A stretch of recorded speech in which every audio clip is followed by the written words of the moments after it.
கர்த்தருடைய வார்த்தையை தியானிப்போம். இந்த நாட்களிலே நாம் நம்மை விடுவிக்கும் கர்த்தர் என்ற தலைப்பிலே நாம் தியானித்து வருகிறோம். கடந்த 2 வாரங்கள் முதல் 5 குறிப்புகளை நாம் தியானித்தோம். இன்றைக்கு 6வது குறிப்பு, கர்த்தர் நம்மை தீமையிலிருந்து விடுவிப்பார். கலாத்தியர் 1:4. அவர் நம்மை இப்பொழுது இருக்கிற பொல்லாத பிரபஞ்சத்தினின்று விடுவிக்கும்படி நம்முடைய பிதாவாகிய தேவனுடைய சித்தத்தின்படியே நம்முடைய பாவங்களுக்காக தம்மை தாமே ஒப்பு கொடுத்தார். ஆகவே இந்த நாட்களிலே இப்பொழுது இருக்கிற உலகம் எப்படிப்பட்டது?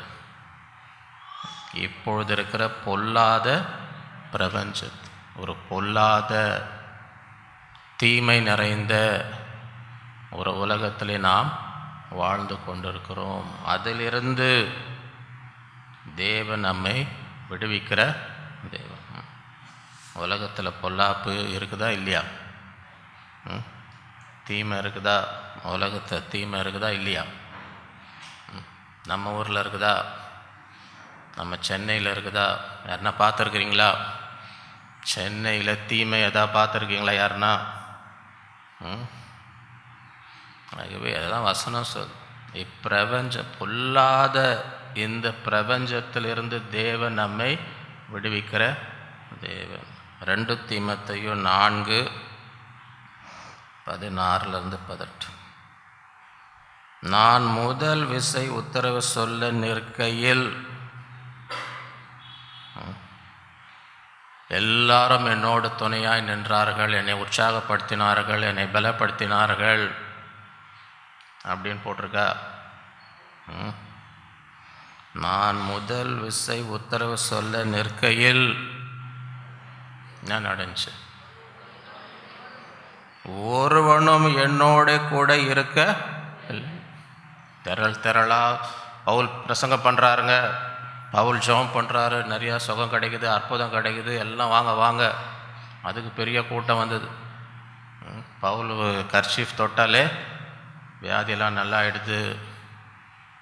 அதுக்கு திரள் கூட்டம் எல்லாம் வந்தது. இப்போ அவரை பிடித்து அங்கே நிற்க வைக்கிறாங்க. நான் முதல் விசை உத்தரவு சொல்ல நிற்கையில் ஒருவனும் என்னோடு கூட இருக்கவில்லை, எல்லாரும் என்னை கைவிட்டார்கள். எத்தனை பேருக்கு தெரியும் இதுதான் உலகம்னு? இதுதான் உலகம் அப்படின்னு எத்தனை பேருக்கு தெரியும்? தெரியுமா தெரியாதா? இல்லை எனக்கும் அப்படி மாதிரி நடந்தால் அப்புறம் தான் எனக்கு தெரியும்னு சொல்லுவீங்களே. நீங்கள் இன்னொருத்தவங்களுக்கு நடக்கிறத பார்த்தே கற்றுக்கலாம். உங்களுக்கும் இது நடக்கணும்னு காத்துன்னு இருக்க வேணாம். நான் முதல் விசை உத்தரவு சொல்ல ஒருவனும் என்னோடு கூட இருக்கு, எல்லாரும் என்னை கைவிட்டார். அந்த குற்றம் அவருக்கு மேல் சுமராதிருப்பது. கர்த்தரோ, கர்த்தரோன்னா என்ன அர்த்தம்? இவங்கள மாதிரி கர்த்தர் இல்லைங்க, மனிதரை போல கர்த்தர் இல்லை, ஒருவரை என் கூட இல்லை, எல்லாம் தனியாக விட்டு போயிட்டான். கர்த்தரோ. ஆகவே நம்ம விசுவாசம் கர்த்தர் மேலே இருக்கணுமா மனுஷன் மேலே இருக்கணுமா? கர்த்தர் மேலே இருக்கணுமா நண்பர் மேலே இருக்கணுமா? கர்த்தர் மேலே இருக்கணுமா சொந்தக்கார மேலே இருக்கணுமா? கர்த்தர் மேலே இருக்கணுமா சொந்த குடும்பத்து மேலே இருக்கணுமா? கர்த்தர் மேலே இருக்கணுமா கூட பிறந்தவங்களோட இருக்கணுமா? ஒரே ரத்தங்க, ஒரே ரத்தம் இருக்கட்டும். அவங்க விசுவாசம் இந்த ஒரே ரத்தம் மேலே இருக்கணுமா இயேசுவின் ரத்தம் மேலே இருக்கணுமா? கர்த்தரோ எனக்கு துணையாக நின்று. எத்தனை பேர் கர்த்தர் எனக்கு துணையாக நின்றான்னு சாட்சியை சொல்ல முடியும்? கர்த்தரோ எல்லாரும் என்னை கைவிட்டாங்க, ஒருவரையும் கூட தனியாக என்னை விட்டுட்டாங்க. சரியா? கர்த்தரோ எனக்கு துணையாக நின்று என்னாலே பிரசங்கம் நிறைவேறுவதற்காகவும் புறஜாதி எல்லாரும் கேட்கிறதற்காகவும் என்னை பலப்படுத்தினார். சிங்கத்தின் வாயிலிருந்து நான் எப்படி காத்து நின்றாங்க, சிங்கம் மாதிரி அப்படியே சிங்கத்தின் வாயிலிருந்து நான் கர்த்தர் எல்லா தீமை நின்றும் என்னை ரட்சித்து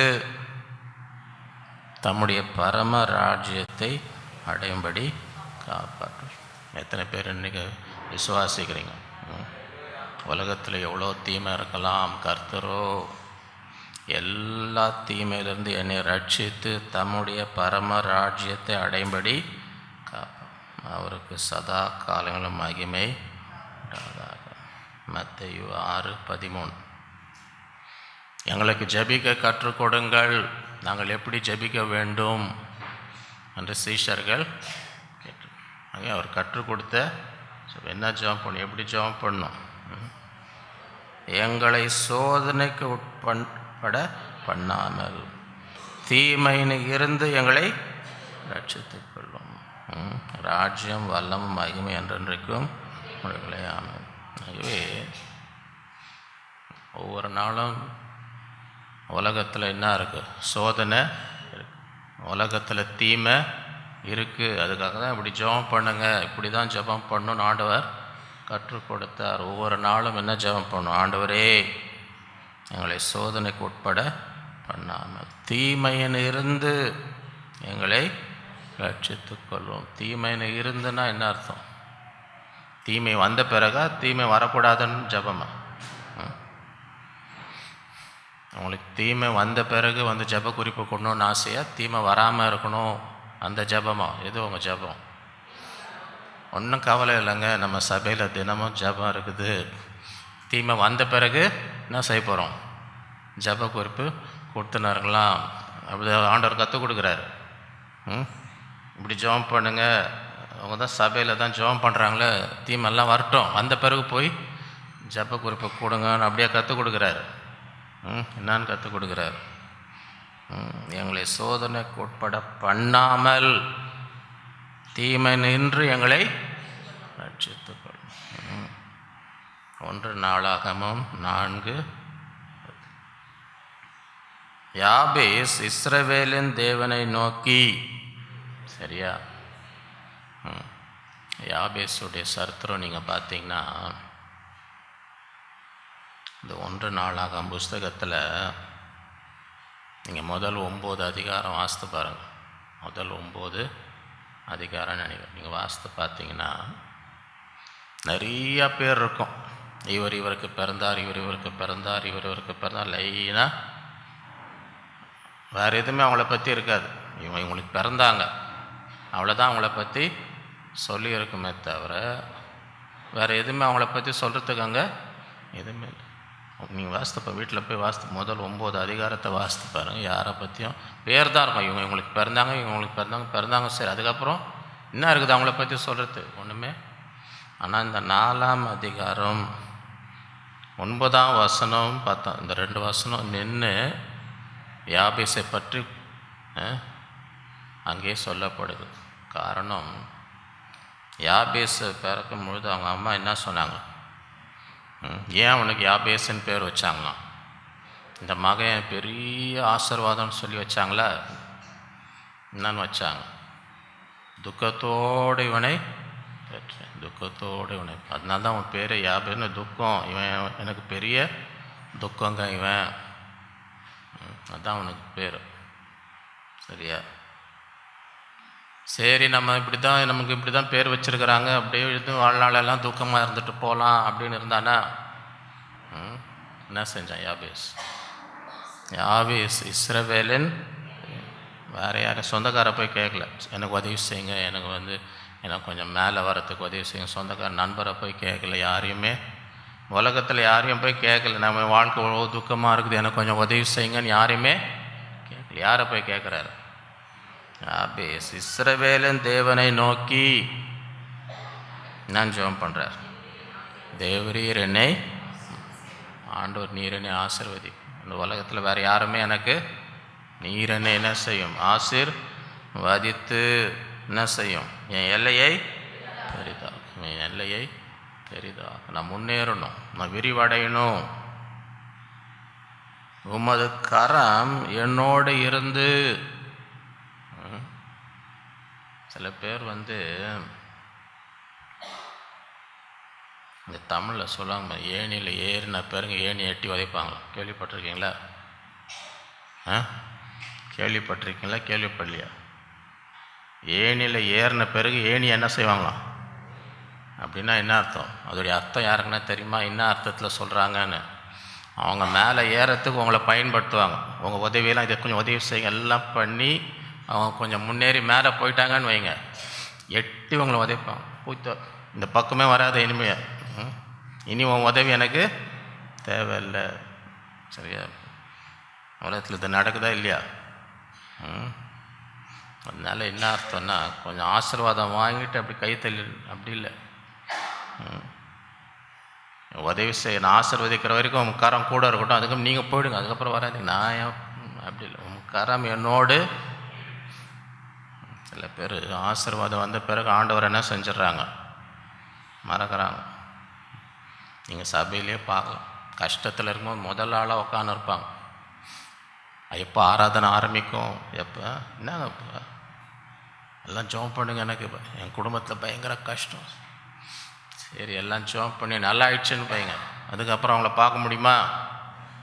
பார்க்கவே முடியாது. ஏன்னா கஷ்டம் தீர்ந்து போச்சு. திருப்பி பார்க்கலாம், எப்போ பார்க்கலாம்? அடுத்த கஷ்டம் வந்துச்சு பாருங்க, திருப்பி ஓடி வந்து உட்காந்து இருப்பான். நாங்கள் அங்கே ஆரம்பிக்கிறதுக்கு முன்னாடி வந்து உட்காந்து இருப்பாங்க. இங்கே நின்று பார்த்தீங்கன்னா இங்கே நடக்கிற கூத்தெல்லாம் நீங்கள் பார்க்கலாம். இங்கே நின்னீங்கன்னு வைங்க, இங்கே நடக்கிற கூத்தெல்லாம் பார்த்துன்னு இருக்கலாம். சரியா? ஆகவே உமது கரம் என்னோடு இருந்து தீங்கு என்னை துக்கப்படுத்தாதபடிக்கு அதற்கு என்னை விலக்காதீர். உலகத்தில் எவ்வளோ தீமை நடந்ததுன்னா துக்கம் வருமா வராதா?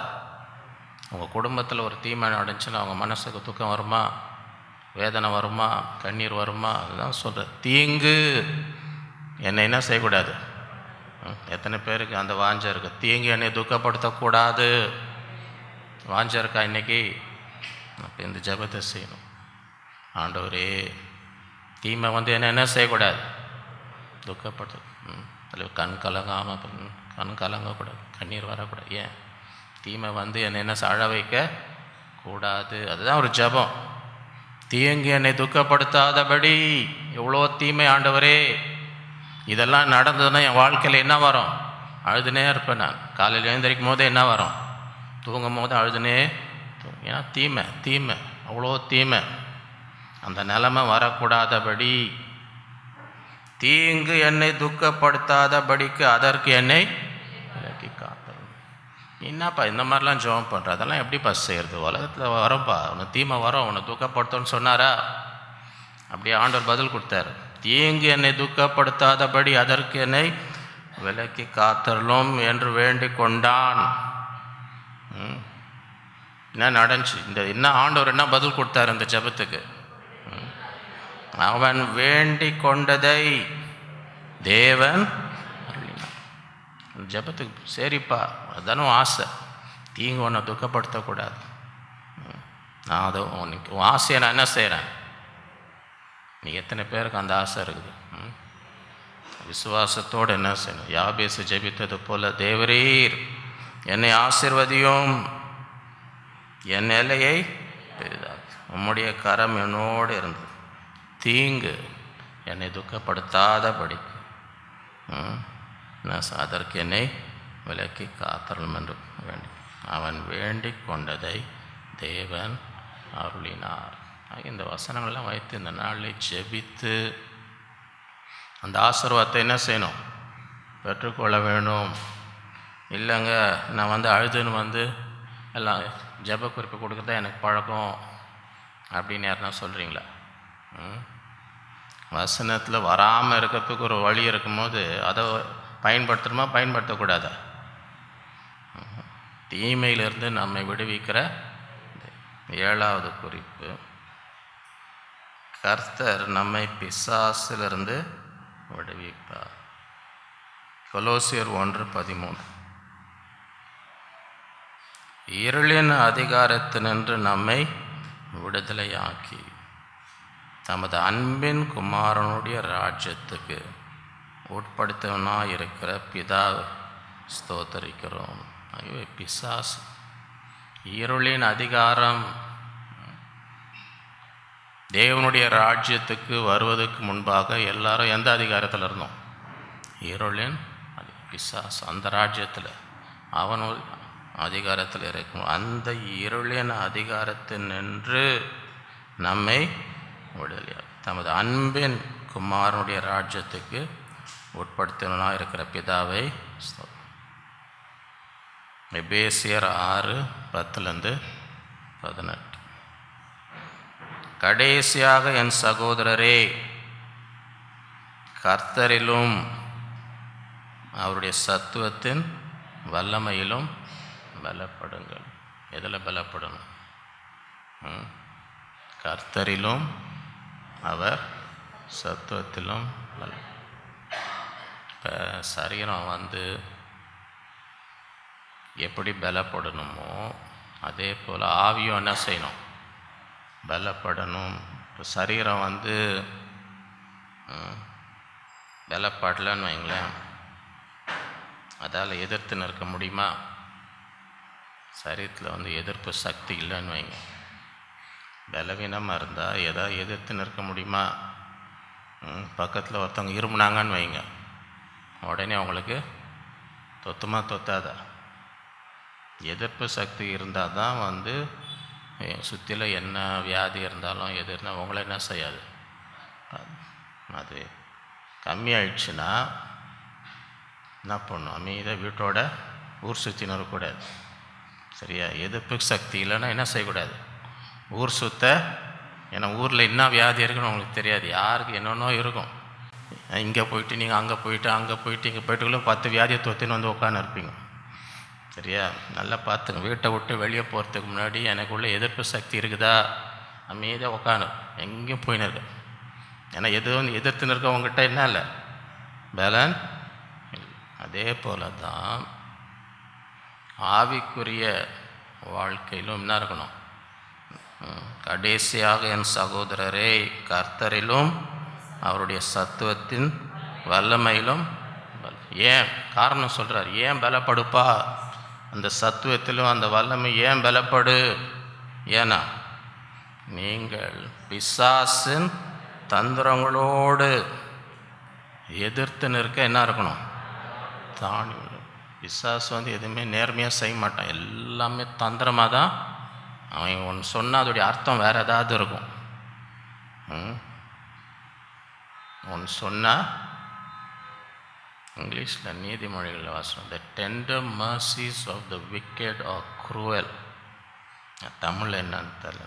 த tender mercies of the wicked are cruel அப்படின்னா என்ன? துன்மார்க்கம் ஒரு நல்லது செய்கிறது மாதிரி இருந்தாலும் அதுலேயும் தீமை தான் இருக்கும்.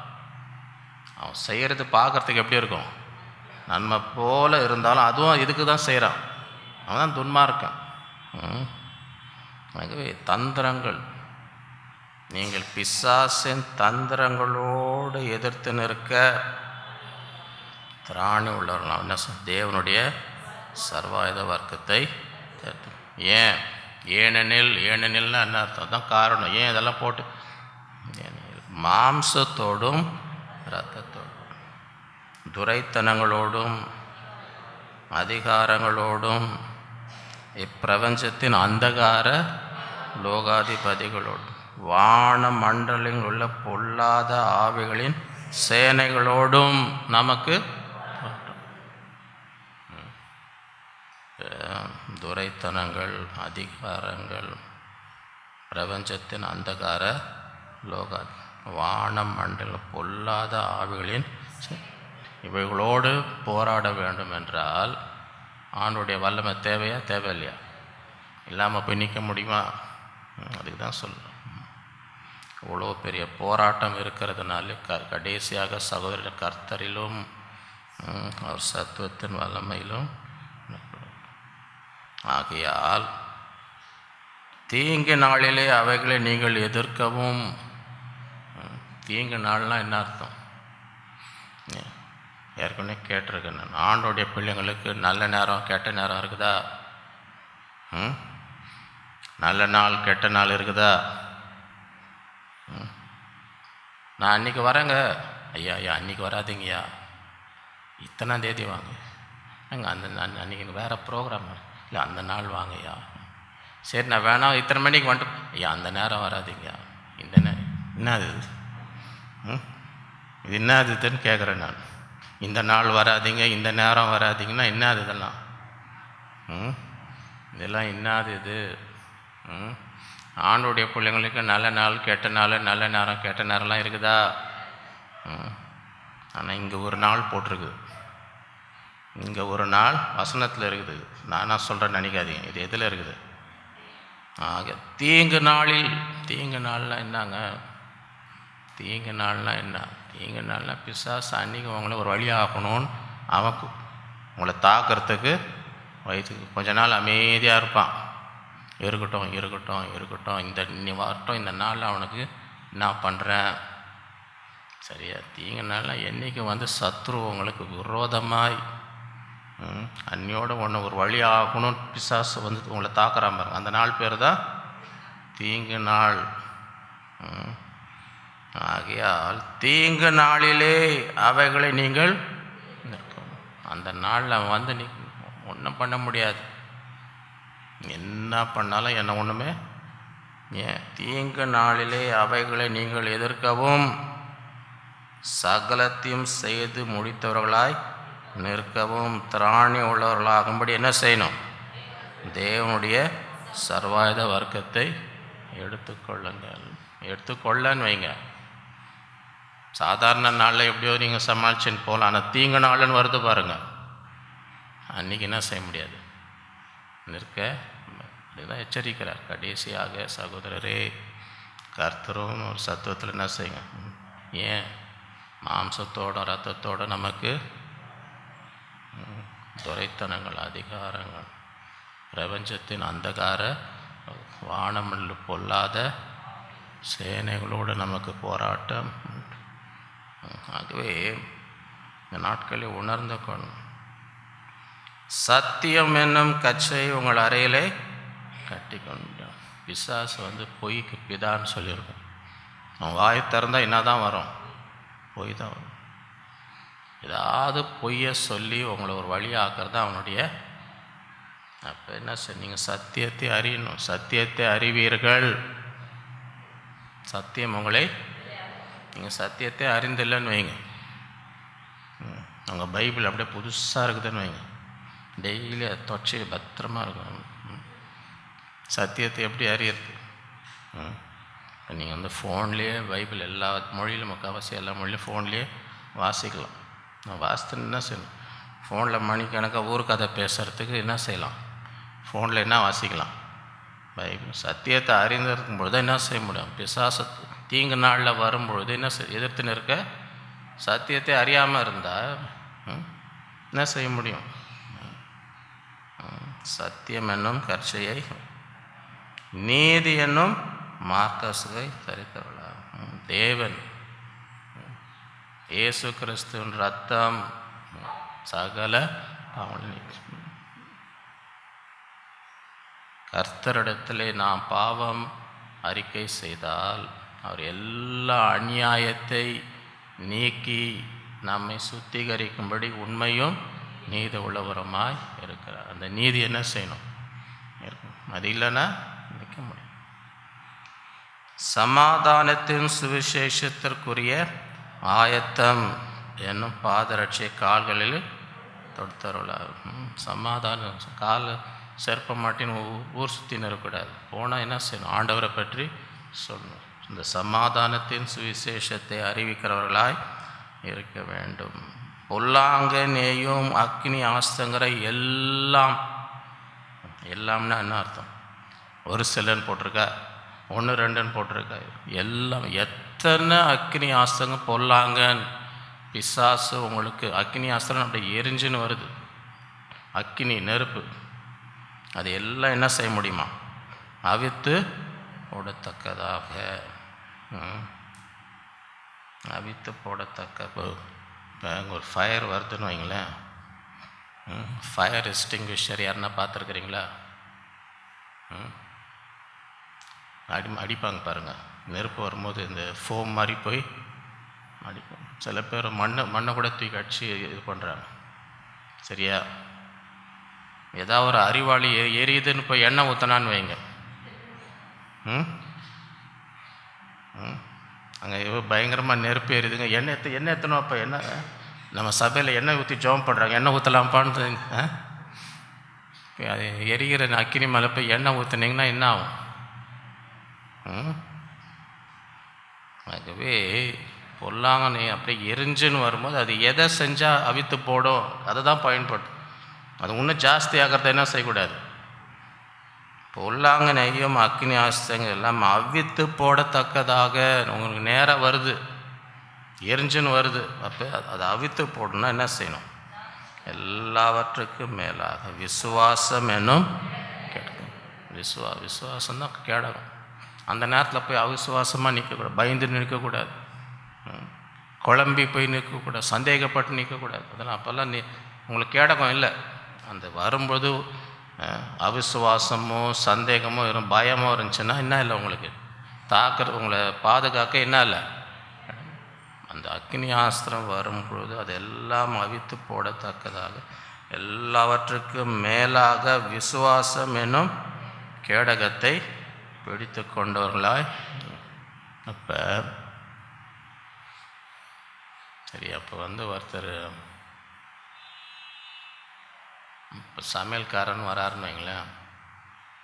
என்னான்னு வராரு? ஐயா நான் சமையல்காரங்க. சரியா? சமையல்காரன்னு சொன்னால் அவருக்கு என்ன தெரியணும்? சமையல்காரர்னு வந்துட்டு சமைக்க தெரிலன்னு வைங்க, அவர் ரொம்ப நாள் இருப்பாரா? ஐயா நான் நல்லா பாட்டு பாடுவையா? நீ எந்த வேலைக்கு இங்கே வந்திருக்கிறீங்க? நீ எந்த வேலைக்கு வந்து சமையல் தெரியுமா? சமையல்காரன்னு சொன்னால் என்ன செய்யணும்? சரியா? இப்போ ஒருத்தர் பாடகர்னு வராருன்னு வைங்க, ஐயா நான் பாடகரையா, அப்போ என்ன தெரியணும்? மைக்கை கொடுத்தீங்கன்னு வைங்க, கழுதை கூட அங்கேருந்து ஓடி போச்சுன்னு வைங்க, தாங்க முடியல இன்னும். கழுதை கத்துற மாதிரி இருக்குன்னு சொல்லுவாங்க, கேள்விப்பட்டிருக்கீங்களா? ராகமும் கிடையாது, தாளமும் கிடையாது. பாடகர்னு வந்துட்டு மைகை கொடுத்தா எல்லாம் அலறி அடிச்சுன்னு ஓடினாங்கன்னு வைங்க. நாங்கள் ரொம்ப நாள் இருப்பாங்களா பாடகர்னு வைக்குவாங்களா? இங்கிலீஷில் ஒரு ஹிம் இருக்குது, நம்ம பாட்டு போக்கில் கூட இருக்கும், ஆன் அ ஹில் ஃபார் அவே.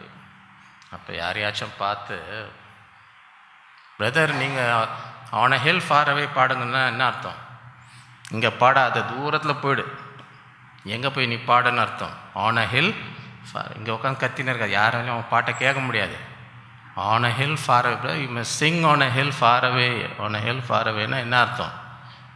அவர் என்ன நினச்சிப்போ, இந்த பாட்டை பாட சொல்கிறாங்க, இந்த பாட்டை பாட சொல்லப்பா நீ ஒரு என்ன சொல்கிறேன்னா, தூரமாக அங்கே ஒரு மலை இருக்குது பாரு, அங்கே போய் கத்தின்னு, இங்கே கத்தாது, அதுதான் அர்த்தம். Please sing on a hill far அவேனா என்ன அர்த்தம்? இங்கே போய்டு அங்கே போங்க, தூரம் மலையிலேருந்து கத்தினர், இங்கே யாராலையும் கேட்க முடியல உன் பாட்டுன்னு, அதுதான் அர்த்தம். அப்போனா என்ன அர்த்தம்? சமையல்காரனா என்ன தரணும்? பாடகர்னா என்ன தரணும்? இப்போ விசுவாசின்னா என்ன இருக்கணும்? இப்போ புரியுதா பாயிண்ட் எப்படி வந்தேன்னு புரியுது? அப்படி சுற்றி வளைச்சி இங்கே போயிட்டு அங்கே போயிட்டு அப்புறம் அங்கே போயிட்டு இப்போ கடைசியாக எங்கே வந்தேன்னு புரியுதா உங்களுக்கு? இந்த பாயிண்ட் எங்கே வந்தேன்னு புரியுதா உங்களுக்கு? இல்லை ஒன்று பச்சையாக சொல்லணுமா? பாயிண்ட்டு நல்லா புரிஞ்சதா என்ன பாயிண்ட் சொல்கிறேன்னு? அப்போ விசுவாசினா தீங்கு நாளில் அங்கே அம்பு எரிஞ்சுன்னு வருதுங்க பாருங்க, அந்த நேரத்தில் என்ன இருக்கணும்? அந்த நேரத்தில் போய் ஆடினு தான் அப்புறம் தீங்கு நாளில் பொல்லாங்க நெய்யும் அக்னி ஆஸ்தங்கிற எல்லாம் அவித்து போடத்தக்கதா எல்லாவற்றுக்கும் மேலாக விசுவாசம் என்னும் கேடகத்தை பிடித்து கொண்டவர்களாயும் நில்லுங்கள். ரட்சணியம் என்னும் தலை சிறகு. ஹெல்மெட், நிறைய பேர் ஆக்சிடெண்ட்டில் ஹெல்மெட் போடாமல் என்ன ஆகுது? எப்பவுமே அந்த ரட்சிப்பின் நிச்சயம் நமக்கு இருக்கணும். தேவ வசனமாகிய ஆவியின் பட்டயத்தை, அதாவது வசனம் நம்ம வாயிலிருந்து என்ன வசனம் சொல்லினே இருக்கணும். ஏன்னா அது பட்டயம். தேவ வசனமாகிய ஆவியின் எந்த சூழ்நிலையிலும் நம்ம அந்த சூழ்நிலைக்கு ஏற்ற வசனம் என்ன, அந்த வசனத்தை என்ன செய்யணும்? ஏன்னா அது பட்டயத்தை போல சத்ருவை தாக்கும். வசனமே தெரிலன்னா அப்புறம் என்ன பண்ணுறது?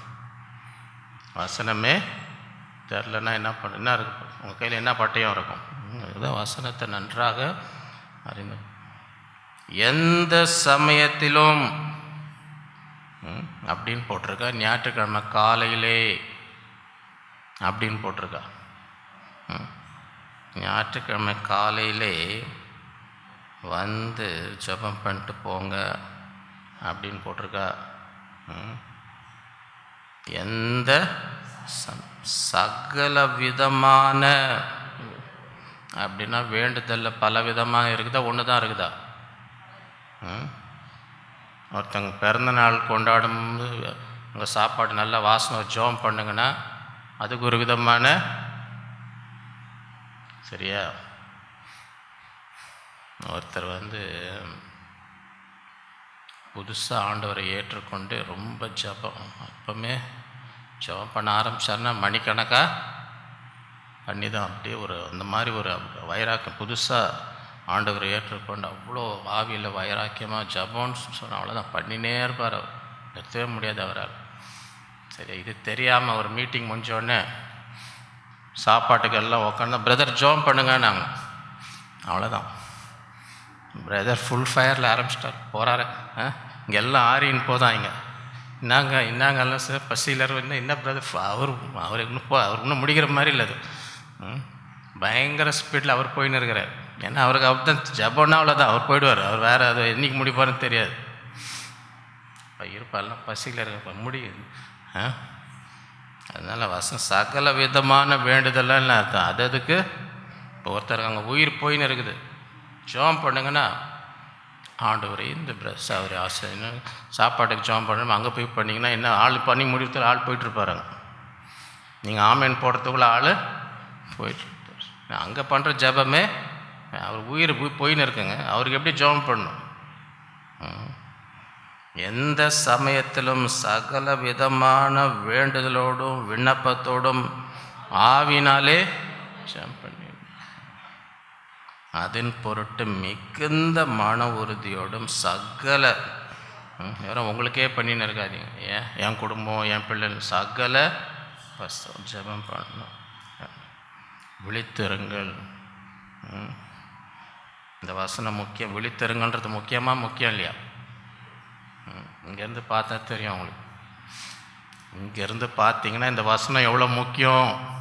இந்த வசனம் முக்கியம் இல்லையா? ஏன்னா பிசாசு சுற்றின்னு இருக்கிறான்.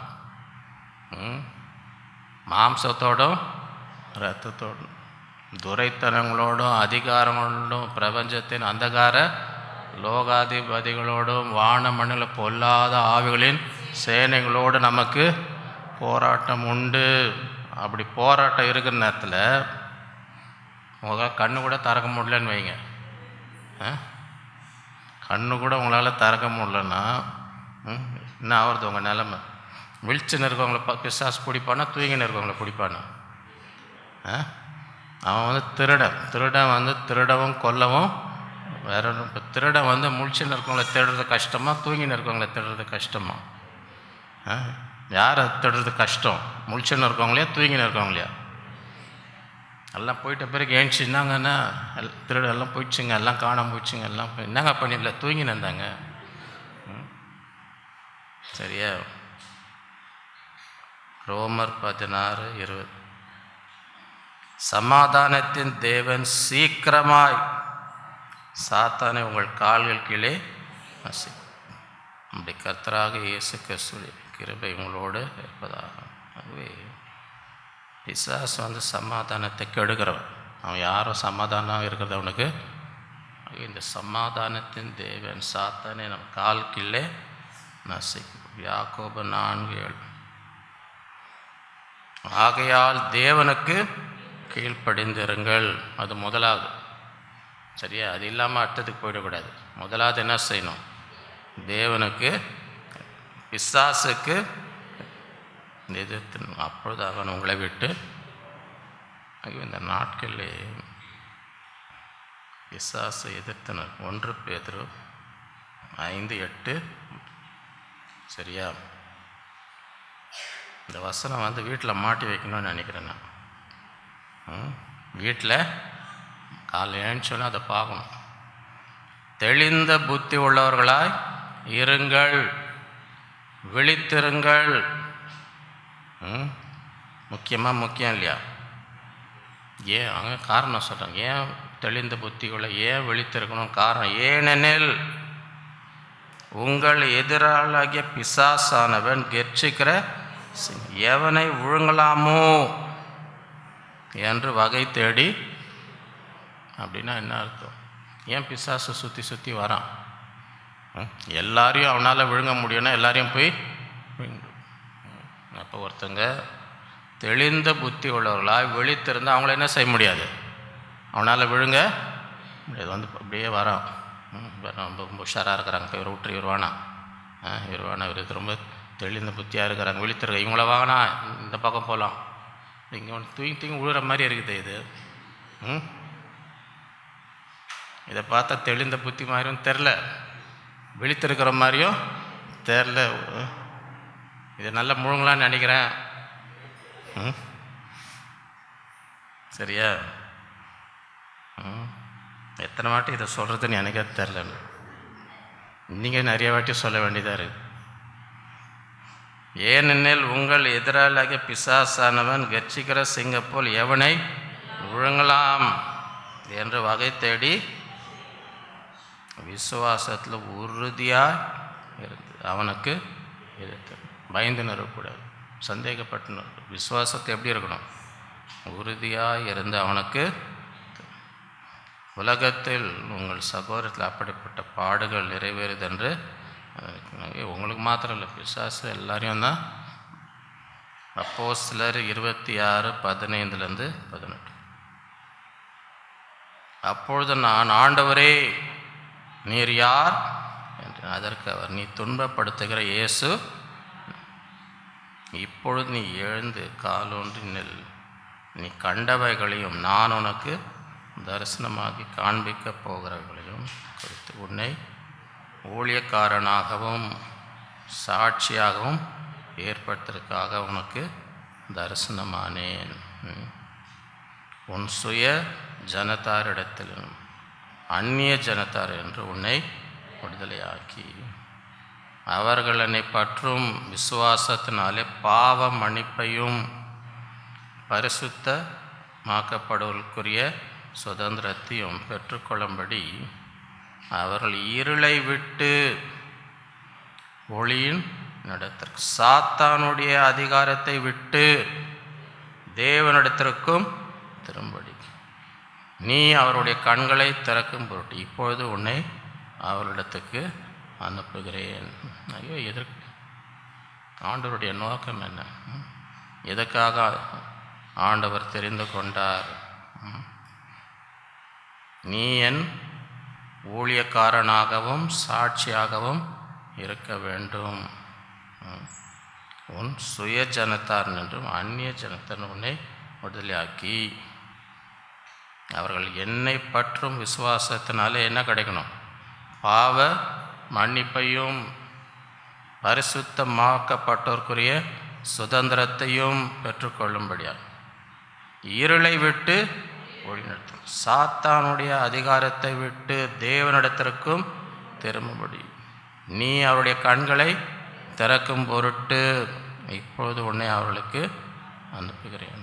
இந்த நாட்களிலே நம்மை விடுதலையாக்குகிற தேவன், விடுவிக்கிற தேவன். இந்த நாட்களில் அந்த விசுவாசம் நம்மை நிரப்ப வேண்டும். எத்தனை பேர் இந்த நாளில் அதை விசுவாசிக்கிறீங்க? நம்மை விடுவிக்கிற தேவன். 7 சத்தியங்களை நாம் முதலாவது நம்முடைய சத்துருக்குள் கைகளிலிருந்து தேவன் நம்ம என்ன செய்கிறார்? இல்லை, யாராக இருந்தாலும் நீ உயிரோடு இருக்கும் நாளெல்லாம் உன்னை பகைக்கிறவர்கள் உன்னை சத்துருடைய கைகளிலிருந்து உன்னை.